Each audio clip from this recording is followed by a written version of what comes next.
Merci de votre fidélité sur Gale Afrique Télévision. La télévision panafricaine vous invite encore une fois à prendre part à cette édition, oui, à cette émission où nous parlons encore de la situation sécuritaire dans l'Est de la République démocratique du Congo qui reste préoccupante et d'actualité.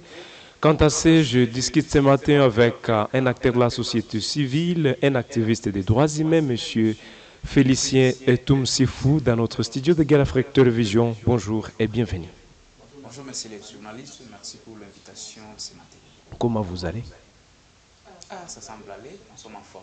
C'est pour vous la première fois d'arriver sur Gale Afrique Télévision. C'est quoi vos impressions? Comment vous entendez on parler de Gale Afrique? Je suis très ravi de passer aujourd'hui dans cette émission de Gale Africa, média panafricain spécialisé aussi en République démocratique du Congo. C'était d'ailleurs le rêve que je passe dans cette émission. Et aujourd'hui, vraiment, je suis très heureux de partager avec tous les spectateurs qui sont en train de nous suivre à cette heure-ci. Est-ce que vous aussi, vous prenez le valeur de panafricaniste? Est-ce que vous êtes un panafricain?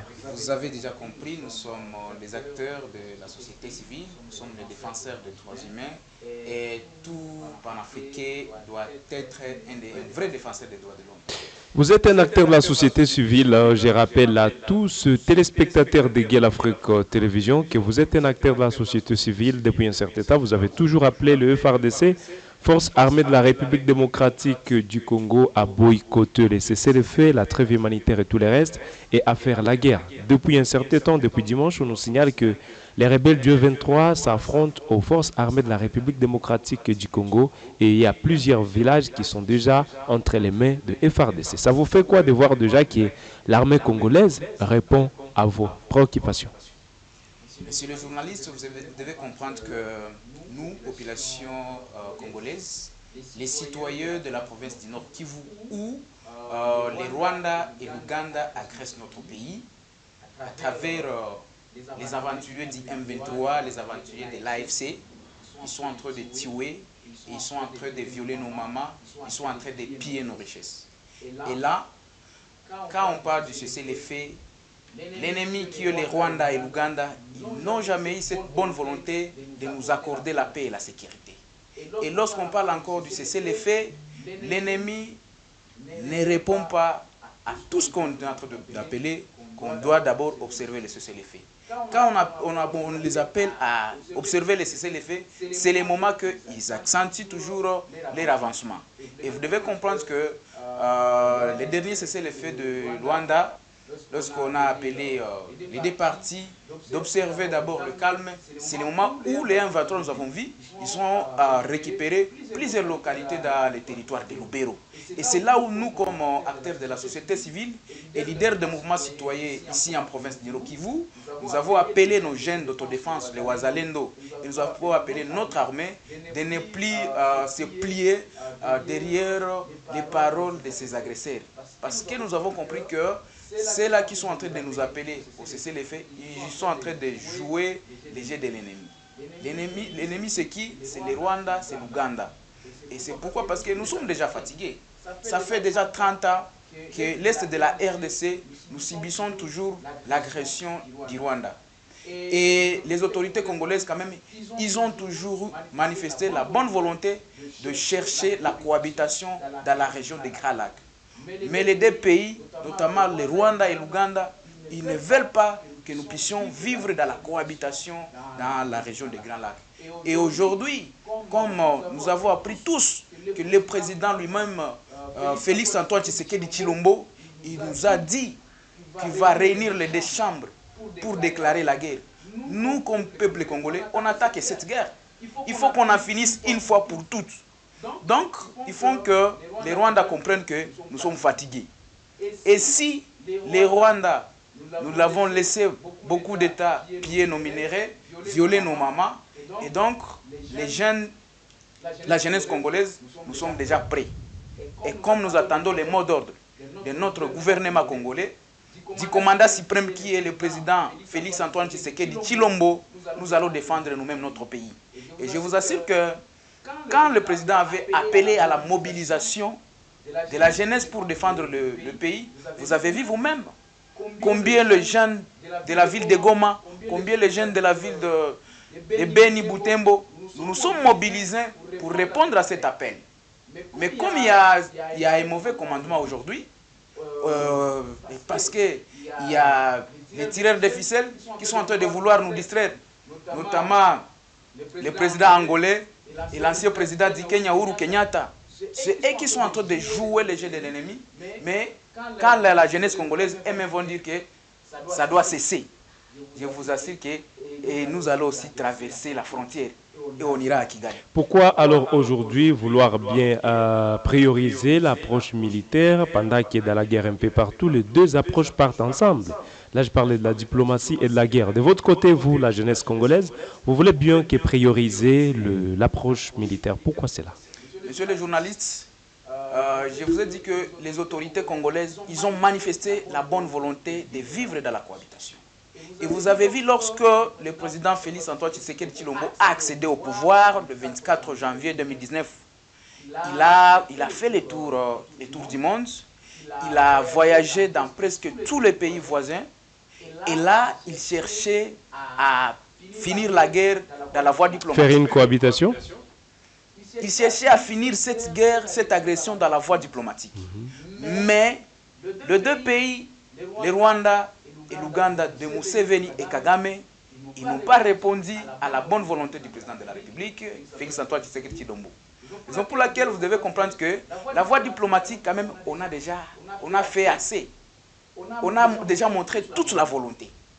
Et aujourd'hui, c'est maintenant la voie des armes. Parce que si vous avez compris, Ruto qui est parti s'aventurer aux États-Unis, et quand il a compris que la jeunesse congolaise, nous sommes déjà déterminés, que c'est le moment de finir une fois pour toutes ces aventuriers du M23. Et c'est là où il a crié que non, ce n'est pas les armes qui vont finir la guerre à l'est de la RDC. Parce qu'il a compris que déjà nous sommes déjà dans les rapports... Est-ce qu'il a menti? Disons que la guerre dans l'est de la RDC ne pourra prendre, finir... Il a menti. Nous devons finir cette guerre avec les armes. Mais nous voyons les autorités congolaises. Aujourd'hui, il faut comme s'ils priorisent aussi trop l'approche diplomatique quant à la... Comprenez que l'article 5 de la Constitution stipule que les souverains primaires, c'est nous les peuples congolais. C'est nous qui devons dire à nos autorités, nous voulons ceci, nous voulons cela. Et donc, comme le peuple n'attend que la guerre, on sait que bien sûr, il y a ceux-là qui vont mourir, mais ils ne vont pas nous tuer tous. Et nous sommes sûrs qu'aujourd'hui, avec la force militaire, on en a déjà. On a eu quand même le temps de se préparer, on a eu le temps d'accorder à notre ennemi le temps de se repentir, mais il n'a pas voulu. Et raison pour laquelle aujourd'hui, poser la question, aller dans des cités, passer dans des carrefours. La solution aujourd'hui pour les Congolais, c'est la guerre. Nous avons souffert il y a longtemps. Est-ce que c'est même langage pour les autorités congolaises? La solution aujourd'hui, c'est la guerre? Est-ce que c'est la même chose que disent les autorités congolaises? Les autorités congolaises doivent écouter la voix de la population.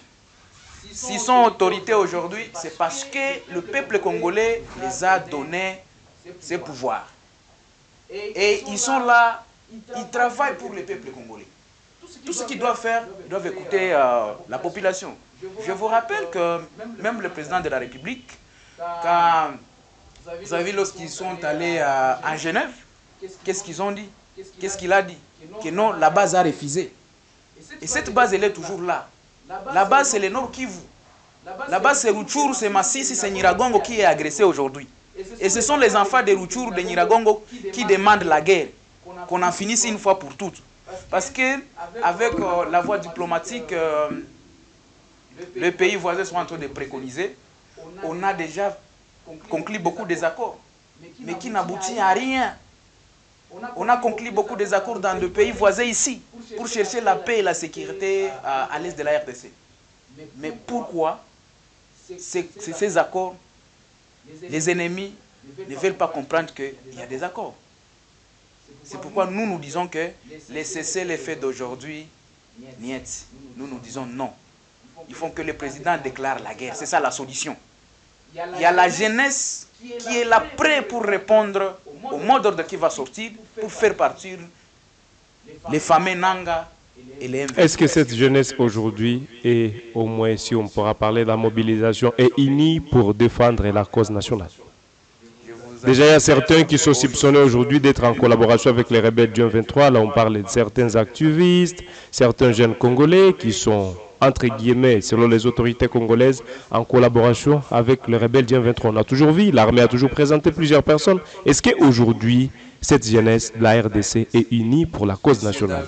Monsieur David, comprenez que n'était l'unité de cette jeunesse, surtout la jeunesse du Nord Kivu, la jeunesse de Goma. Aujourd'hui, c'est la police rwandaise qui serait en train de nous sécuriser. Je vous rappelle, il y a eu un moment dans les années passées qu'on a, je ne sais pas, là où on a conclu que la police rwandaise allait venir à Goma, dans la ville de Goma, pour la sécurité de la population, des citoyens de Goma. Mais par l'unité de la jeunesse dont vous parlez, cette jeunesse a dit non, niet. Nous avons quand même des services de sécurité, nous avons une police responsable, nous avons l'armée congolaise qui est le FARDC. Et vous avez vu combien la jeunesse se sont mobilisés comme un seul homme pour dire niet, on ne veut pas l'entrée de la police rwandaise en République démocratique du Congo. Et vous avez vu ce que je vous ai dit, combien de fois cette jeunesse s'est mobilisée. J'ai vu les jeunes quitter Beni, j'ai vu les jeunes quitter Ouvira, j'ai vu les jeunes quitter Walungu pour répondre à l'appel du président de la République. C'est quoi cette histoire de ces jeunes? Parce qu'on insiste un peu, c'est cette histoire de ces jeunes qui sont partis à Kisangani pour une formation paramilitaire. C'est quoi la suite aujourd'hui? On n'en parle plus. En République démocratique du Congo, on ne sait plus où sont partis ces jeunes. On n'en parle plus, monsieur Félicien. Les jeunes qui sont partis faire la formation militaire à Kisangani, c'est ce qu'on appelle les jeunes réservistes. Donc c'est les réserves de l'armée. Est-ce qu'ils sont là? Et quand, je vous dis, quand on va faire l'appel, cette jeunesse n'attaque que le mot d'ordre. Quand le mot d'ordre va sortir, vous allez voir cette jeunesse. Ce sont des étudiants de l'INIGOM, des étudiants de l'ISC, des étudiants des universités ici qui étaient partis à Kisangani. Et ils sont là. Ce sont les réserves de l'armée. Et lorsqu'on va faire appel, vous allez voir. Ils vont faire preuve de leur formation qu'ils ont fait à Kisangani. Et c'est ce que nous sommes en train d'attendre tous. On attend le mot d'ordre du gouvernement. Quand même, on est une jeunesse responsable. On ne peut pas y aller dans des désordres. Et c'est là où nous sommes en train d'appeler le président de la République qu'il puisse concrétiser la parole qu'il a dit.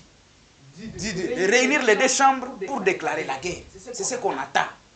Vous êtes toujours en attente de cela? Nous estimons qu'on va y arriver. Mesdames et messieurs, sur Guel Afrique Télévision, la situation sécuritaire dans l'est de notre pays aujourd'hui reste préoccupante. Plus d'un Congolais se pose encore des questions sur cela. Des combats ont éclaté ce mercredi matin entre les rebelles du M23 et la milice locale. Comme on peut le dire aujourd'hui, les jeunes engagés pour la défense de la patrie d'Iwazalendo dans le village Sissa et Rubona, situé à moins de 4 km de Kizimba, dans les territoires de Rutshuru. C'est-à-dire aussitôt qu'il y a eu des raids d'affrontements qui ont été signalés dans les territoires de Massissi. Hier mercredi, dans les territoires de Rutshuru, il y a eu aussi des affrontements. Monsieur Félicien Toumsifou, c'est ça, monsieur Félicien, qui est notre invité aujourd'hui. On en parle de la situation sécuritaire dans l'est du pays. Certains analystes indépendants sur des questions sécuritaires estiment que si la guerre persiste dans l'est du pays, c'est parce qu'on n'a jamais représenté ou entré au Rwanda, c'est parce que le Rwanda n'a jamais subi une menace de la part de la RDC. Quelle est votre pensée face à l'analyse de certains analystes indépendants à l'est du pays? C'est parce qu'on n'est jamais entré au Rwanda que la guerre persiste. Quelle est votre pensée? Regarde, le 2 septembre 2024, nous avons enterré 200 morts, 200 Congolais. Ce sont des Congolais que nous avons enterrés. Et si nous avons enterré, donc, chaque jour, nous sommes en train d'enregistrer les pertes dans les vies humaines. Et la cause, c'est quoi? La cause, c'est Kagame. Ni tété, cette agression nous imposée par les Rwandais. On n'enterrait pas les 200 morts. Chaque jour, on n'allait pas en train d'enregistrer les morts. Et donc, je serai d'avis avec l'analyse. Parce que si Kagame, il est en train de nous faire ceci, En vrai dire, parce que la jeunesse congolaise, nous, aucun Congolais n'a jamais franchi la frontière pour faire du mal au Rwanda. Et c'est ce que nous sommes en train de dire.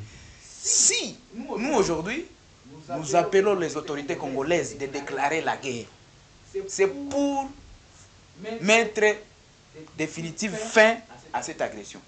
Et je vous jure, les jours où nous allons traverser la frontière jusqu'à Kigali. C'est à côté, vous le parlez depuis longtemps, c'est à côté, monsieur Tumsifou, c'est depuis longtemps que vous aviez évoqué cette question, mais jusqu'à aujourd'hui, vous n'avez jamais été au Rwanda pour représenter une quelconque menace à Kagame. Nous sommes un peuple hospitalier. Nous sommes un peuple accueilli. Mais on est agressé. Et donc, mais c'est l'agression, on est agressé quand même. Bien qu'on est hospitalier, mais on est agressé. Bien sûr, c'est là où j'étais en train de vous dire que nous, on a manifesté quand même la volonté de la cohabitation. Nous, on a manifesté parce que c'est pas tous les Rwandais, c'est pas tous les Rwandais qui nous agressent, mais c'est le régime de Kagame. C'est Kagame qui nous agresse. Comment c'est là? Et donc, comment ça s'explique? Non, parce que c'est pas le Rwanda? Non, c'est Kagame, c'est le régime de Kagame, parce que, vous voyez, quand Kagame partira, mais les Rwandais restent toujours pays voisins avec le Congo. Comprenez? Et donc, le problème que nous avons aujourd'hui, c'est avec le régime de Kagame.